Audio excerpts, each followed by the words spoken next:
بسم اللہ الرحمن الرحیم۔ امام ظاہری رحمۃ اللہ علیہ نقول کرتے ہیں کہ حضرت عمر رضی اللہ عنہ روتے ہوئے حضور نبی کریم صلی اللہ علیہ وسلم کی خدمت میں حاضر ہوئے۔ آپ نے پوچھا تو عرض کیا، یا رسول اللہ صلی اللہ علیہ وسلم، دروازے پر ایک نوجوان رو رہا ہے جس نے میرا دل جلا دیا ہے۔ فرمایا، عمر اسے اندر لے آؤ۔ وہ نوجوان روتا ہوا آپ صلی اللہ علیہ وآلہ وسلم کی خدمت میں حاضر ہوا۔ حضور صلی اللہ علیہ وآلہ وسلم نے اس سے رونے کی وجہ پوچھی۔ کہنے لگا، یا رسول اللہ صلی اللہ علیہ وآلہ وسلم، میرے گناہوں کا ڈھیر مجھے رلا رہا ہے اور مجھے جبار سے ڈر آتا ہے، وہ مجھے پر غضبناک ہوگا۔ آپ نے فرمایا، نوجوان، کیا تو نے اللہ کے ساتھ کسی کو شریک ٹھہرایا ہے؟ عرض کیا، نہیں۔ کیا تو نے کسی جان کو ناحق قتل کیا؟ عرض کیا، نہیں۔ آپ نے ارشاد فرمایا کہ اللہ تعالیٰ تیرے گناہوں کو معاف فرما دے گا، اگرچہ 7 آسمان اور زمین تمام پہاڑوں کے برابر ہوں۔ نوجوان بولا، حضور، میرے گناہ 7 آسمان، زمین اور پہاڑوں سے بھی بڑا ہوا ہے۔ آپ نے ارشاد فرمایا، تیرا گناہ بڑا ہے یا اللہ؟ کہنے لگا، میرا گناہ بڑا ہے۔ دوسری مرتبہ پھر فرمایا، یا تیرا گناہ بڑا ہے یا تیرا اللہ؟ اس نے کہا، میرا گناہ بڑا ہے۔ تیسری مرتبہ پھر ارشاد فرمایا، تیرا گناہ بڑا ہے یا تیرا اللہ؟ کہنے لگا، ہاں البتہ میرا اللہ اور رحیم کریم بہت بڑا ہے۔ بس ارشاد فرمایا کہ گناہ عظیم کو خدائے عظیم ہی معاف فرمائے گا، جو بہت ہی غفور درگزر کرنے والا ہے۔ پھر فرمایا، ذرا اپنا گناہ تو بتا۔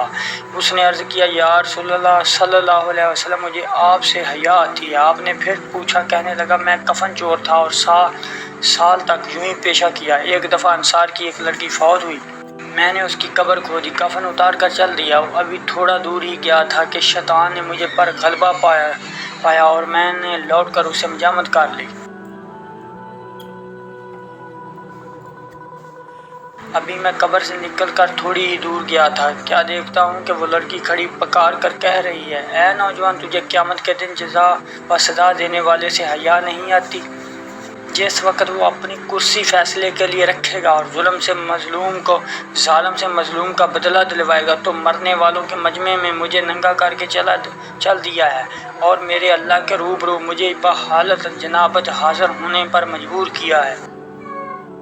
یہ سنتے ہی حضور صلی اللہ علیہ وسلم اچھل کھڑے ہوئے اور اس کی گدی پر ایک تھپڑ رسید کیا اور فرمایا، او فاسق، تو بس آگ کے لائق ہی ہے، دفع ہو جا جہاں سے۔ نوجوان وہاں سے نکلا، 40 راتوں تک اللہ کے حضور توبہ کرتا، مارا پھرتا رہا۔ 40 راتوں کے بعد آسمان کی طرف سر اٹھا کر کہنے لگا، اے محمد صلی اللہ علیہ وسلم کے خدا، آدم اور حوا کے معبود، اگر تجھے میری توبہ منظور ہے تو حضور صلی اللہ علیہ وسلم کو آپ کے اور صحابہ کرام کی اس کی خبر دے دے، ورنہ پھر آگ بھیج کر مجھے جلا دے اور آخرت کے عذاب سے نجات دے دے۔ اتنے میں جبریل علیہ السلام تشریف لائے، السلام کہا اور اللہ کی طرف سے آپ صلی اللہ علیہ وسلم کو سلام پہنچایا۔